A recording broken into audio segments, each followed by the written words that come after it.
toujours kaka na cadre ya magazine na bino FM Mag tozali bongo na invité tozali koyamba awa na keiko pesa mbote ezali bongo maître Junior Safari.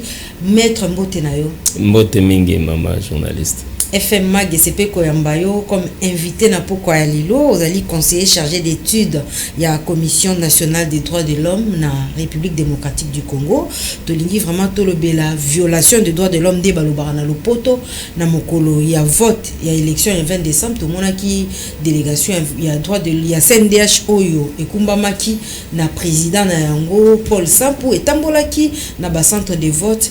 masolo ezalaki ndenge ni na suka ya ba élection. Ma tondi mingi mama journaliste pona motuna pe pona invitation na bino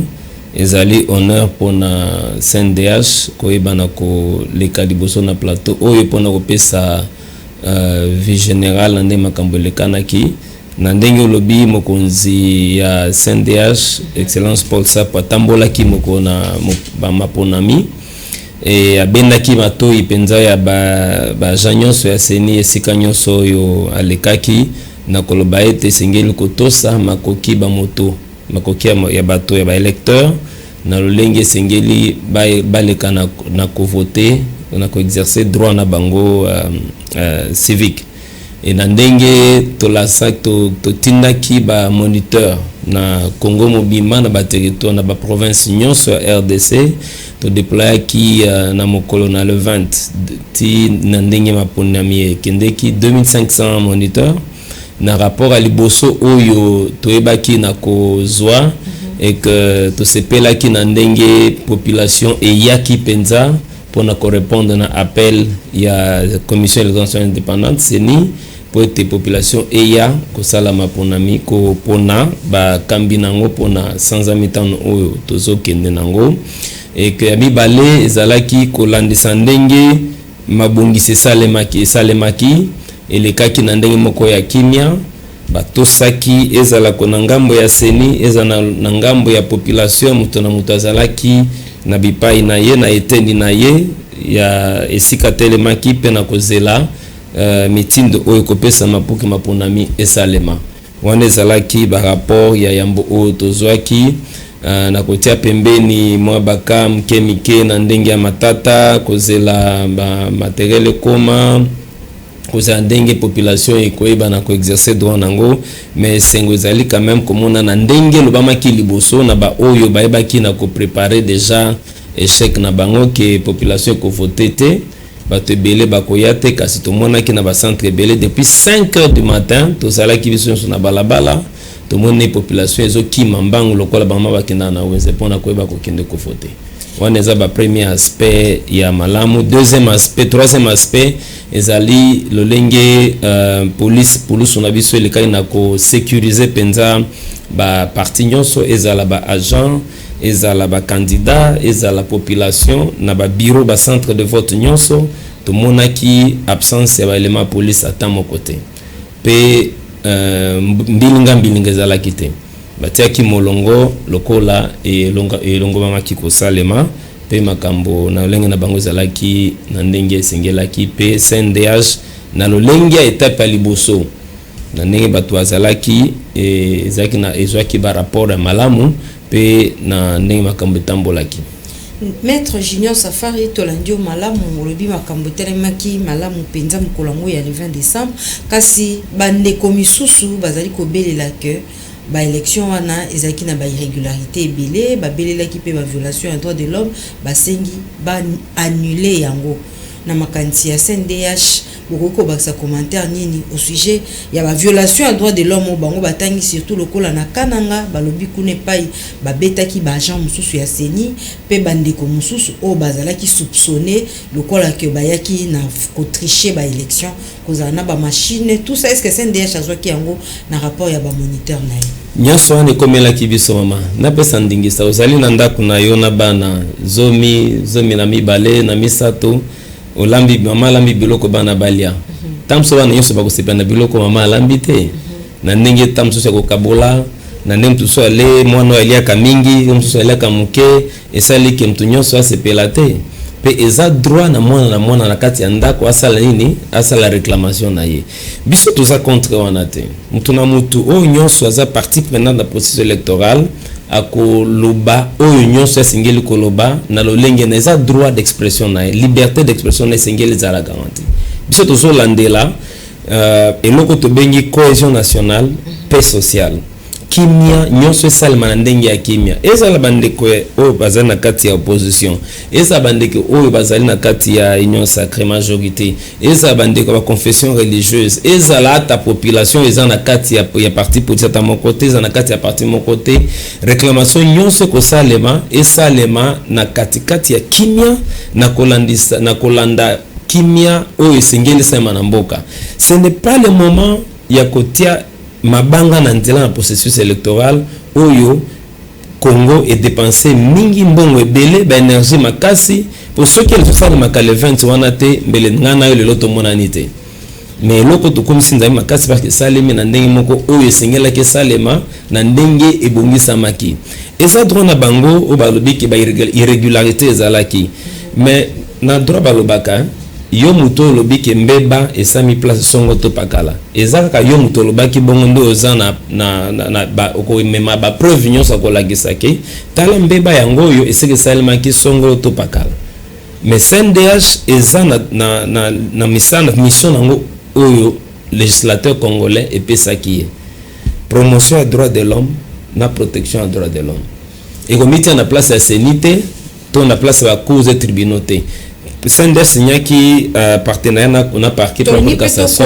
na masolo yango to monaki président ya CNDH elongo na mokambi ya cour de cassation masolo yango etali penza nini masolo yango etali ba violation ya droit de l'homme makamu nyonso yo mabunga nyonso kosalema libanda ya botosi mibeko ya bomoto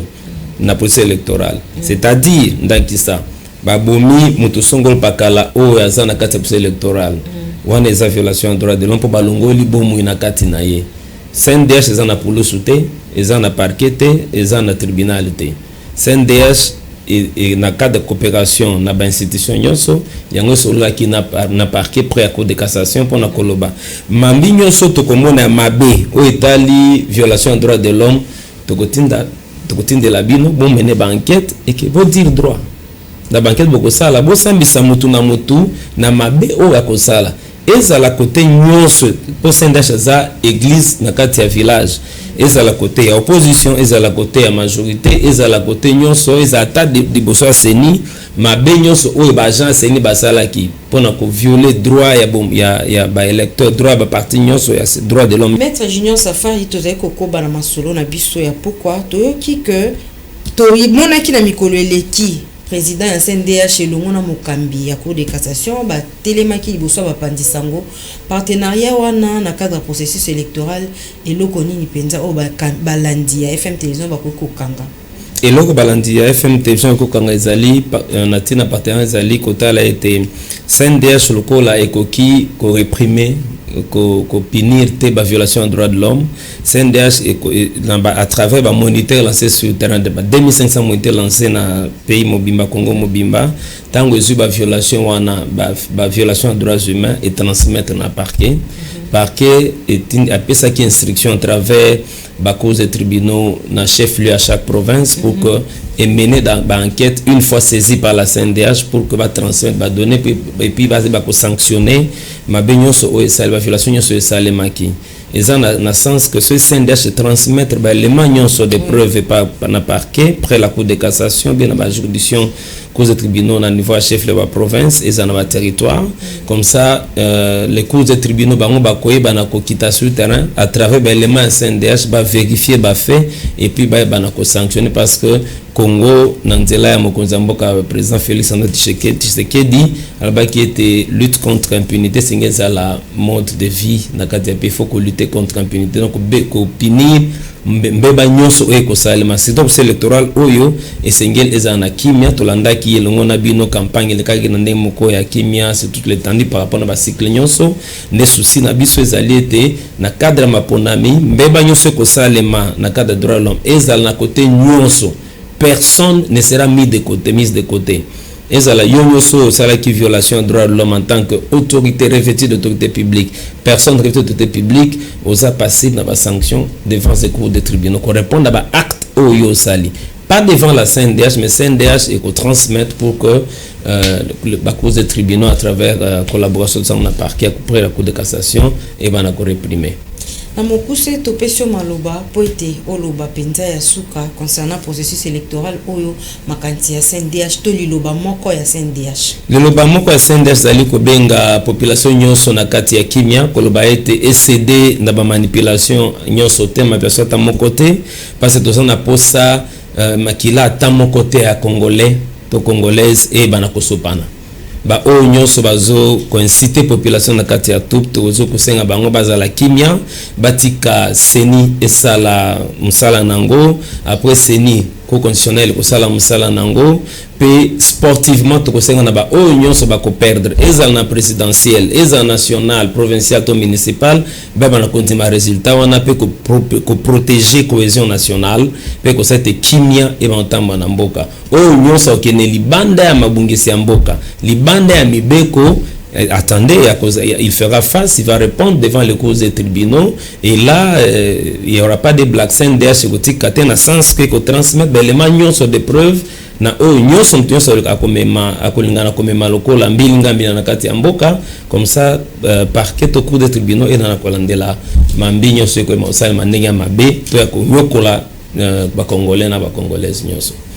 Maître Junior Safari totondio matondi mingi pona tranche oyo ya FM Mag yo leki lokola invité. Merci mingi maman journaliste. Natondi no tondi mala. Ezala ki bongo invité du journal ya FM Mag Bouti Kolanda Maître Junior Safari et azali conseiller chargé d'études ya Commission nationale des droits de l'homme o ezali bongo ko tambwisa masolo ya kolandela processus électoral na mambi etali violation ya droits de l'homme pona ko talisa yango na cour de cassation et pa wapi ba juridiction nyonso ba kolandela ba ebanso oyo ba BBC mibeko yango wana mbela oyo Maître Junior Safari